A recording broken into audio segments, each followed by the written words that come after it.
Coming up on this week's Conestoga Connected, the COVID getaway team gets artful when they head down south to visit Port Stanley. Get ready to get your hopes up when In the Haystack heads to a non-for-profit farm. And Charles Lewis learns about Lebanese culture and a new dish to try out on this week's Project North.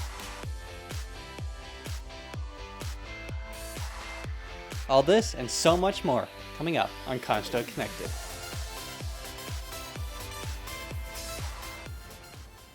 Hi, I'm Kim McKenzie. Welcome to Conestoga Connected. Today's show is so amazing that even I had to get involved this time around. But first, Dana Schaffner and the team over at In the Haystack decided to grow some hope this week when they went to this non-for-profit farm. Let's check it out.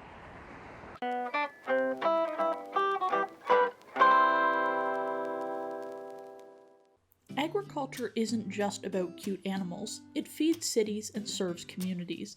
This week, we travel to a farm in the city. Growing Hope Farm is a not-for-profit farm in Cambridge, Ontario that has a wide variety of plants and animals. Most of us have heard of not-for-profit companies, but what is a not-for-profit farm? Meet Sarah Martin Mills, the owner of Growing Hope Farm. So we don't take a salary from the farm at all. We don't benefit financially from the farm. We donate 100% of all the proceeds to a charity that helps farmers overseas. Without us volunteering, if I took a salary, then we wouldn't really be able to donate anything because farms they're not your make millions enterprise. The farm in the middle of the city has chickens, pigs, bees, a cow, and in the summer they have goats. As for plants, they grow apples, grapes, berries, garlic, mushrooms, and more, all of which can be bought from a small store on the farm. I've kind of wanted to do something like this since I was a teenager. I spent a lot of time at a stable working and doing horseback riding, and it kept me out of a lot of trouble as a teenager. So I was like, I know a lot of other kids might benefit from doing something like this and just working and getting out of the city and that sort of thing. Once again, I was able to help feed and spend time with all of the animals. For Conestoga Connected, In the Haystack, I'm Dana Schaffner.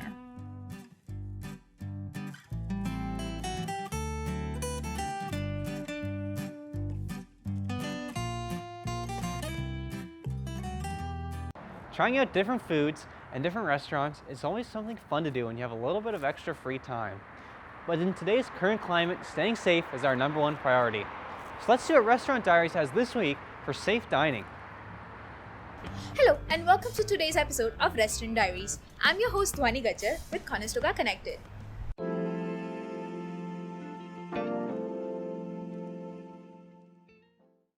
Today we are here at the Burger Bros.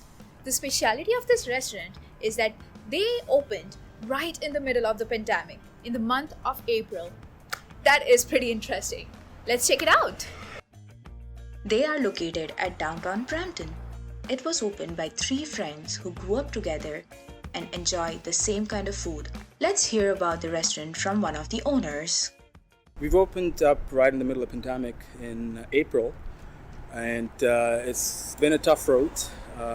We've had our ups and downs. When we opened up, our third-party sales really helped us. And then now we're going back to the red zone, which kind of scares us a little bit because we're going to go back to where we came from. We use 100% Canadian fresh beef, ground in-house daily, house-cut fries. We do work with a local grower in Stouffville, Ontario, for our potatoes. COVID has surely made a change in the working of food industry. We're following all the health measures that we should. Face masks, gloves, sanitizing the property, because since we're working in this industry to serving people, we need to make sure our employees are safe as well as our clientele. We do have burgers, steak sandwiches, a bit of seafood items, smoothies. As we continue to support local restaurants, they continue to provide food safely. I'm being a manager here since last 6 months. So as you can see, more and more cases are increasing day by day in Brampton. It's a very hard time, so we have to have like all the precautions and use all the protocols so that the people can come and we can serve them in a best way. Can we please go get a burger now? Next, the team over at A-COVID Getaway has a little bit down south to take part in some art, coffee, and waterfront picturesque over at Port Stanley. Let's check it out.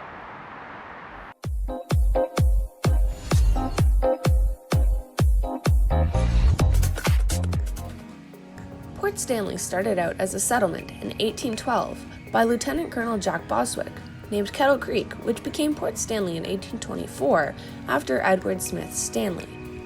Port Stanley, or the Port, as it's known to the locals, was called that when the railway, cafeterias, a public pool, and so much more lined the beaches and town, bringing tourists from near and far to witness the beauty.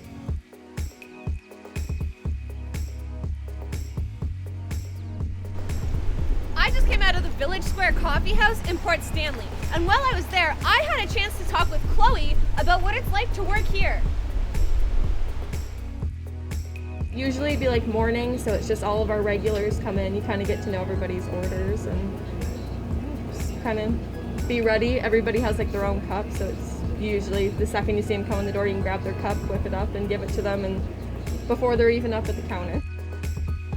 After grabbing a delicious mocha from the shop, I headed to explore the beaches before talking to June Ann, one of the founders of the Art Emporium, about what makes their gallery so unique.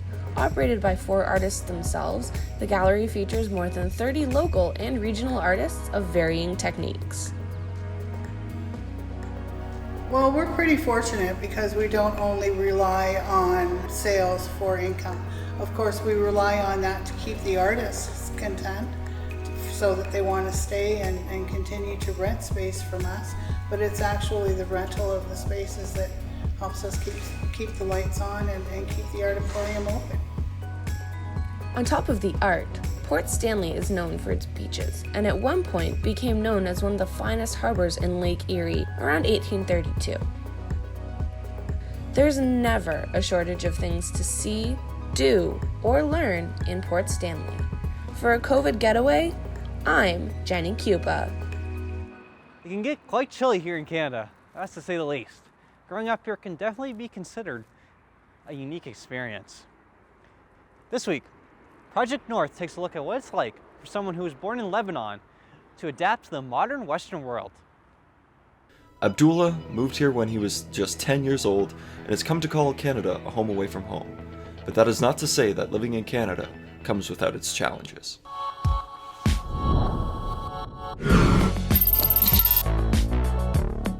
My name is Abdullah Mehia. I'm a Lebanese Canadian. My family started the immigration process to Canada when I was around 10 years old. I became a citizen at that time, and I moved back to Canada permanently when I was 17 for university. Lebanon is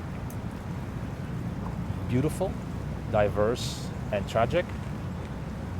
It's beautiful because it has a lot of scenery and a lot of historical sites. It's diverse with over 4 dozen religions, as well as tragic because it's been in political instability since World War II.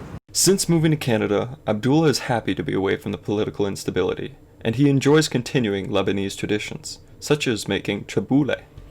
I was eager to learn how to make this traditional salad because I've been slacking at the gym, and I think it'll get me back on the health kick. Abdullah mentions that there's some very important steps to be taken when preparing a salad like this. First off, the vegetables. When you're chopping them, you want to be sure that they are as fine as possible. Using a food processor isn't anything to scoff at. They need to be as fine as you can get them. Next comes the vegetables. Now for this salad, you'll want to use parsley as your base instead of lettuce, which we're traditionally used to. Then comes the fun part that I mentioned at the beginning, the chopping. Now when it comes to the parsley, we can cheat and we can use a food processor. But for everything else, we'll want to use our hands. So we're going to be using some tomatoes, cucumbers, and some green onions. Wash and place to the side, let them dry a little bit. Next is the dressing. We're going to take 3 to 4 lemons and squeeze in the juice, and about 3 to 4 tablespoons of olive oil. Really, this is up to you, but you want to keep an even level of both. And we're going to bring everything together into a mixing bowl. Add the herbs, the vegetables, the green onions, the whole thing. Add some bulgur, and then add the dressing, and you're done. Now, when it comes to serving the salad, you can use pita or romaine lettuce leaves, which kind of act as like wraps or boats for the tabbouleh. It's one of the most unique ways I've had to eat a salad. And a healthy reminder to get myself back to the gym to burn off some of these quarantine calories I've been packing on for the past few months. I hope we can bring people together to share their experiences living in Canada, the good and the bad. Because through both, true change will always be the result. Thank you for watching this week of Project North, and we'll see you next time. Each week, the team over at Hidden Worlds invites out one lucky guest to go geocaching with them. Since the start of the show, it's always been something that I wanted to do. So when Tyler Garden offered me the opportunity, I jumped at it. This week on Hidden Worlds, me and producer Bruce De La Cruz go head to head to find a geocache. Let's see what we dig up. I'm your host, Tyler Garten, and welcome back to a special episode of Hidden Worlds. Today's episode, we have 2 guests that you may know, Bruce De La Cruz and Cam McKenzie from Conestoga Connected.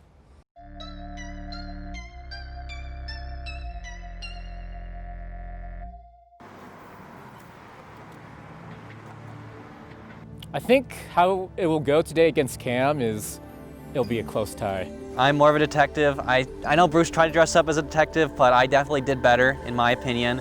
So I think I'm gonna have the edge over him today. Cam and Bruce met me at Waterloo Park. I then sent them a link to the cache and wished them luck. This image is all they had to go Okay, on. I know exactly where this is. I've been around here before.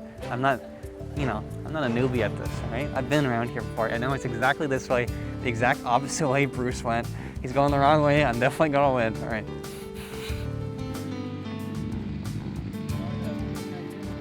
Cam headed there instantly, and Bruce went on an adventure. Okay, I kind of feel bad for Bruce, so I'm gonna call him.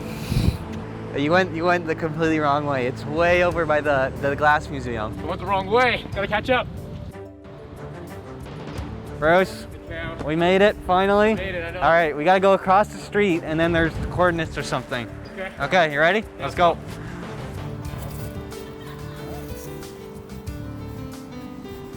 right, we can head over. After following the minimal instructions, they ended up as close to the cache as they could. We believe it was moved or destroyed.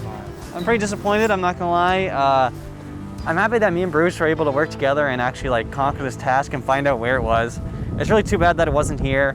From the pictures that we saw, it was just a little piece of paper, so it wasn't much, but I had fun doing it. It's the journey, not the destination, right? Albeit we didn't find the geocache, we found something even better. Friendship between Cam and Bruce.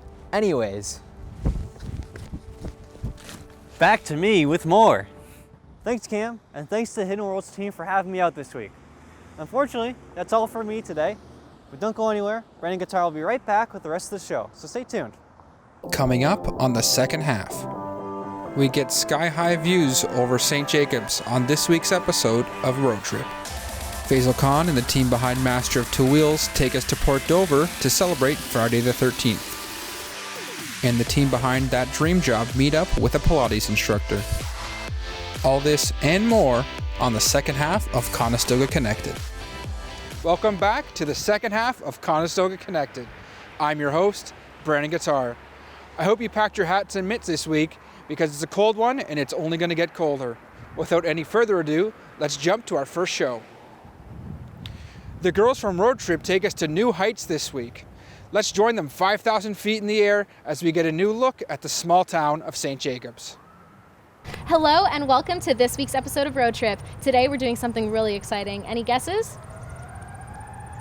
Today we're going 5,000 feet in the air. So without further ado, let's go check it out. Operating out of the Waterloo Rod and Gun Club, Sundance Balloons is a hot air balloon company flying over 30,000 passengers each year in Canada. So my name's Mark. We've also got Roland and Carolyn chasing for us today. So we're going to start our safety briefing today with our fans. I don't want you guys getting too close to the fans while they're running. It's like a spinning propeller of an aircraft, so we don't want any straps or jackets getting sucked into the fans. We use the fans to fill the balloon full of cold air. As you can see, it's all laid out right now. Once we fill the balloon up with cold air, I'll turn the burners on and stand the balloon up. As I stand it up, we just don't want to get anybody in between the truck and the basket. Once I get it standing up, I'll ask you guys to come climb in to the basket. There's a foothold right here on the back of the basket. Once it's standing up, you can climb on in. Inside the basket, we've got lots of rope handles all the way around to hold on to. And please don't hold on to my fuel lines once you guys get in.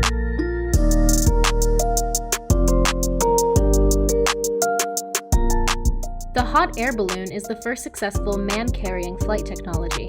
The first balloon was created in France in 1783. Being such a unique experience with the most spectacular views, balloon rides really are one of a kind. It can get windy and sometimes cold, so be sure to dress up properly.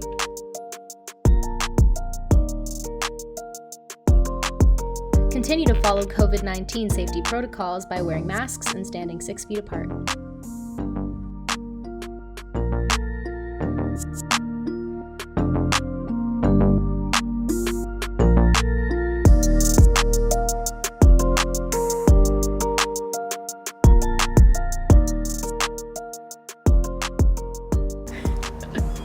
Wow guys, wasn't that a ride? From the sky all the way to the ground, we definitely got a new perspective on things. This was Road Trip. We'll catch you next week.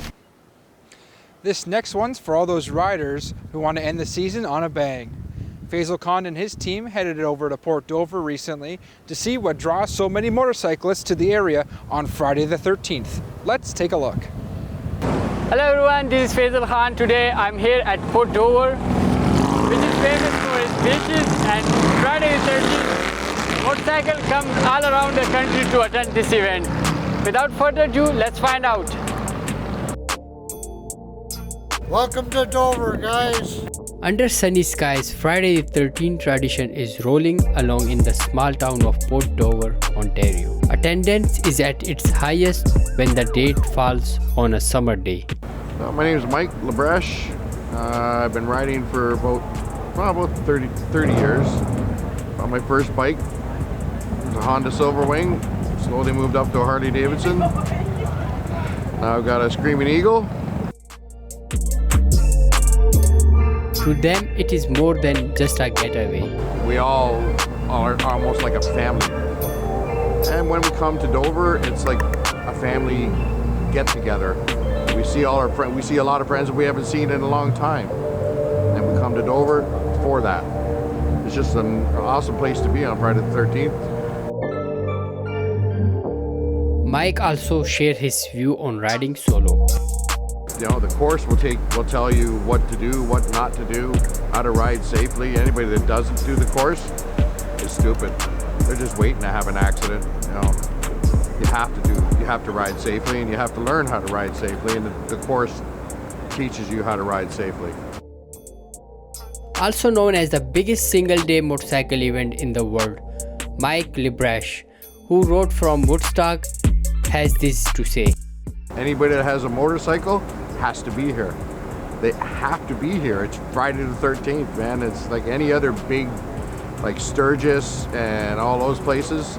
That's the place to be on Friday the 13th, is here. The Friday rally may just be a prelude to a massive rally set for August 2021, in which 200,000 people are expected. Till then, ride safe. See you in the next episode. COVID-19 has been challenging for all of us, especially those in the world of small businesses.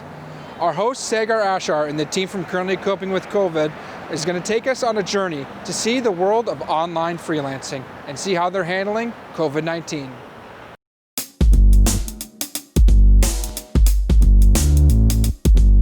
Hello and welcome back. I am your host Sagar Ashar.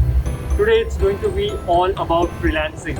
Every business sector today has embraced and accepted the new freelance working system into their work.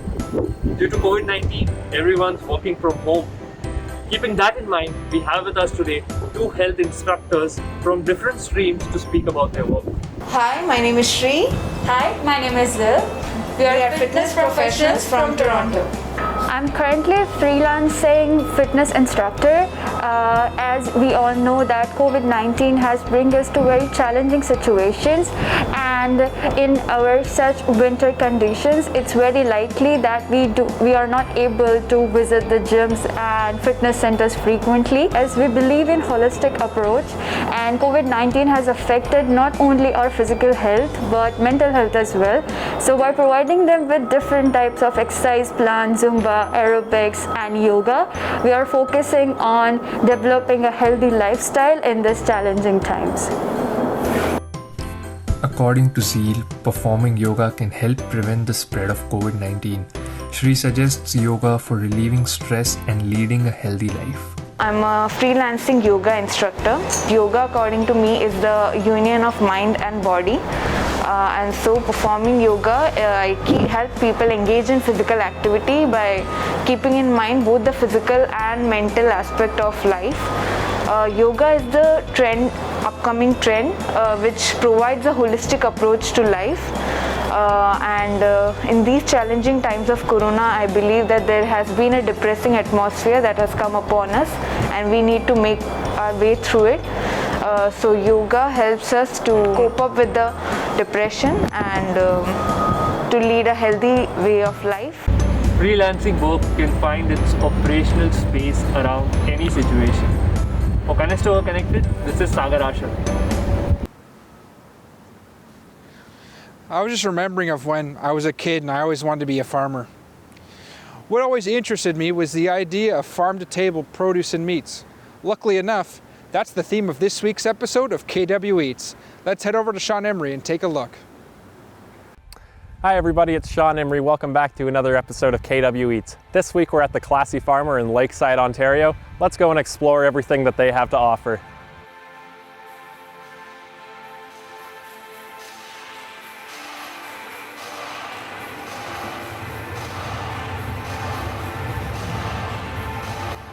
The Classy Farmer offers a weekly delivery service of farm fresh groceries. Whether you're looking for meats, dairy, or produce, they've got you covered. They seek to provide the highest quality products available directly to your dinner table, bringing the farmer's market right up to your front door. So I started the Classy Farmer when COVID hit. Being a single mom, you could only go to the grocery store, one person per household, and it just wasn't an option to wait in line and leave my daughter.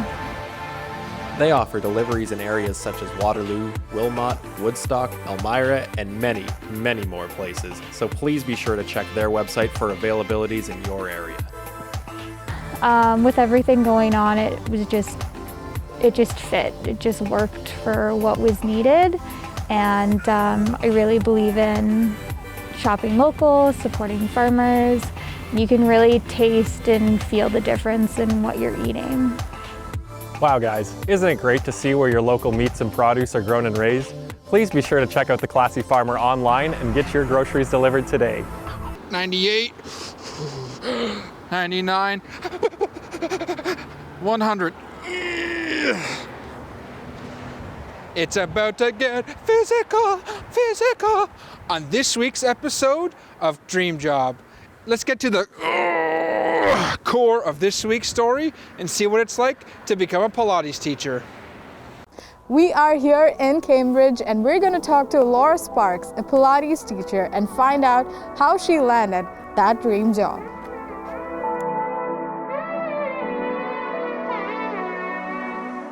Laura Sparks, a Pilates teacher who runs her own studio in Cambridge, was trained at the Body Harmonics Movement and Health in Toronto.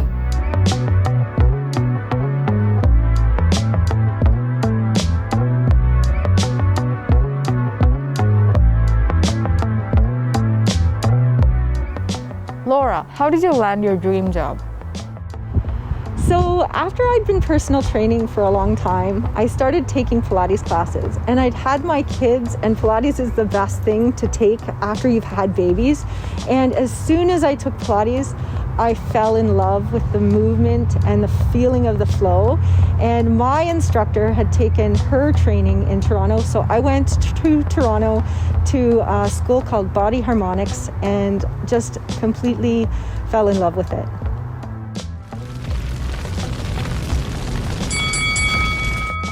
Are you ready for the rapid fire round? Yes.